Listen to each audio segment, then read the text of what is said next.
Bayangkan ini, seorang wanita muda, berpendidikan, manis dan penuh rencana masa depan, ditemukan tewas di apartemennya sendiri, tertusuk 20 kali, pisau masih tertancap di dadanya.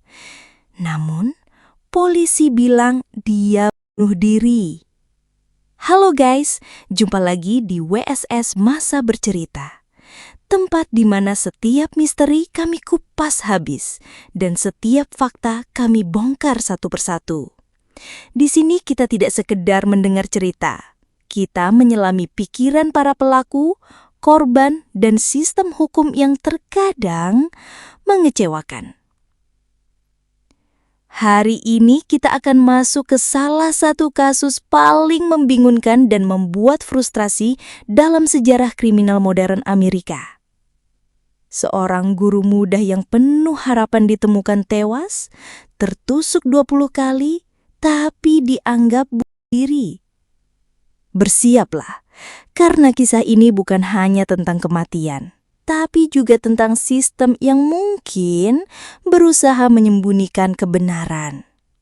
Selamat datang di WSS Masa Bercerita. Ellen Ray Greenberg lahir pada tanggal 23 Juni 1983 di New York City, Amerika Serikat. Ia adalah anak tunggal dari pasangan Joshua dan Sandra Greenberg, pasangan Yahudi kelas menengah yang sangat mencintai putri mereka. Sejak kecil, Ellen dikenal sebagai anak yang manis, penyayang, dan rajin belajar. Ia tumbuh dalam lingkungan keluarga yang stabil, hangat, dan penuh kasih sayang. Tak pernah ada laporan tentang kekerasan, tekanan keluarga, atau trauma masa kecil. Ketika Ellen tumbuh remaja, ia menunjukkan ketertarikan besar pada dunia pendidikan. Ia bukan anak yang suka berpesta atau mencari masalah. Ia lebih suka berada di rumah, membaca, dan merencanakan masa depannya.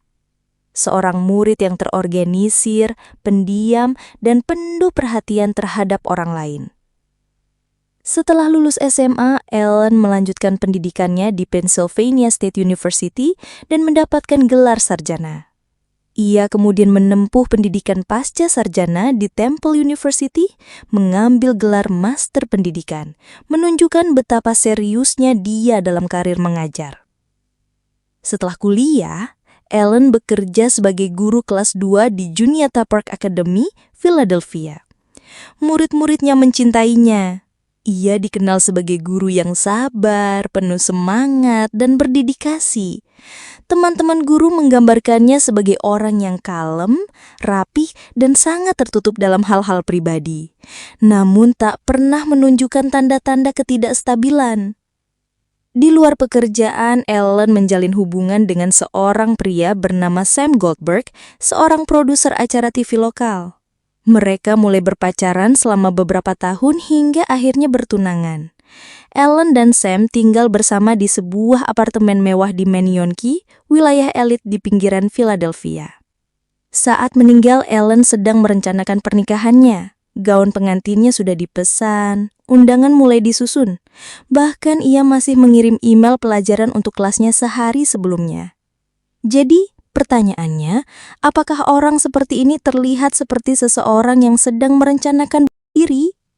Hari itu, badai salju menerjang kota Philadelphia. Sekolah-sekolah dipulangkan lebih awal. Ellen pulang ke apartemennya sekitar pukul 1 siang setelah mengantar anak-anak muridnya pulang. Kemudian, sekitar pukul 5 sore, tunangannya Sam Goldberg meninggalkan apartemen menuju pusat kebugaran di gedung yang sama. Tidak ada yang mencurigakan. Tapi saat Sam kembali sekitar pukul 6.30 malam, ia menemukan pintu apartemen mereka terkunci dengan palang ayun dari dalam, jenis kunci yang hanya bisa dikaitkan dari sisi dalam.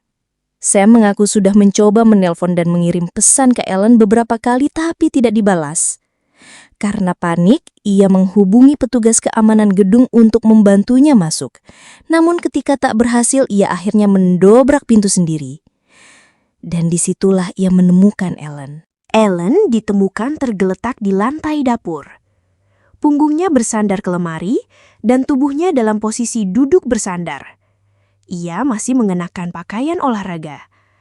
Sebuah pisau dapur besar menancap di dada kirinya. Ada darah di lantai, di tubuhnya, di pakaian, dan bahkan di beberapa titik dinding dan lemari dapur. Polisi dan para medis segera datang. Mereka mengamankan TKP dan mulai menyelidiki.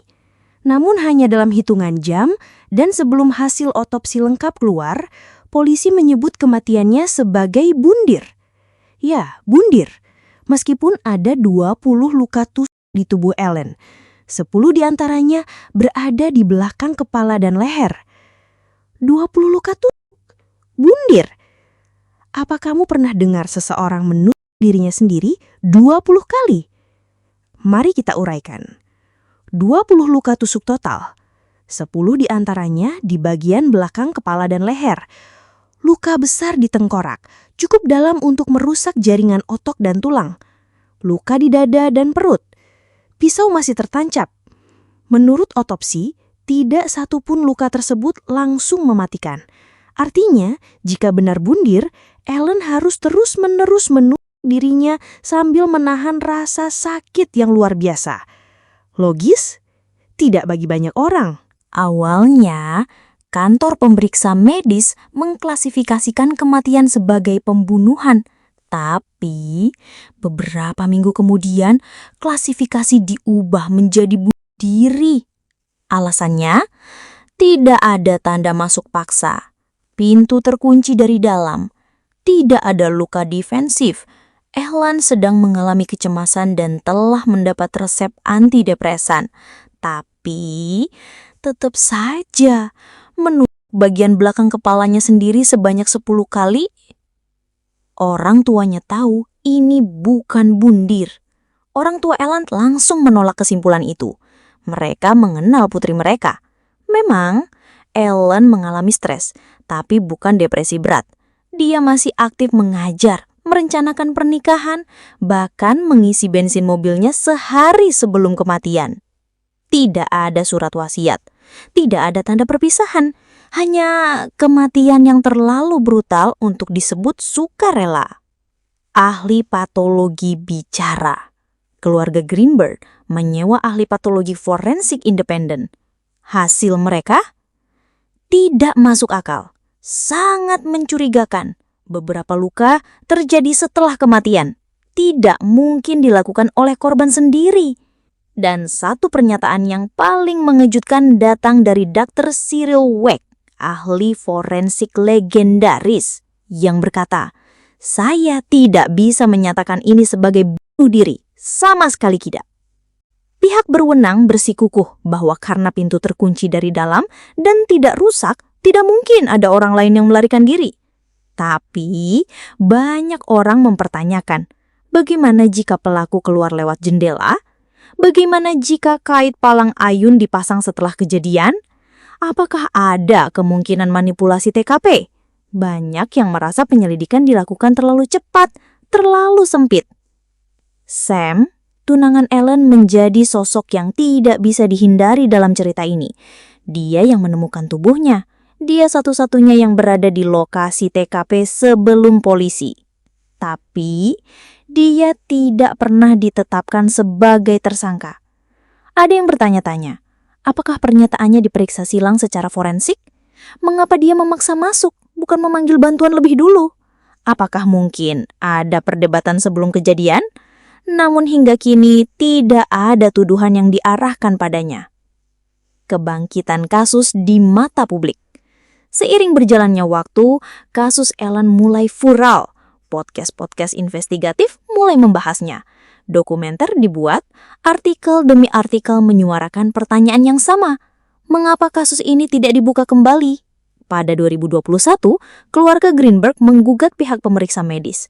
Mereka meminta keputusan bundir dicabut dan diganti menjadi tidak ditentukan, agar kasus dapat diselidiki kembali sebagai pembunuhan. Pemindaian CT terbaru mengungkap luka tusuk yang dilakukan setelah kematian.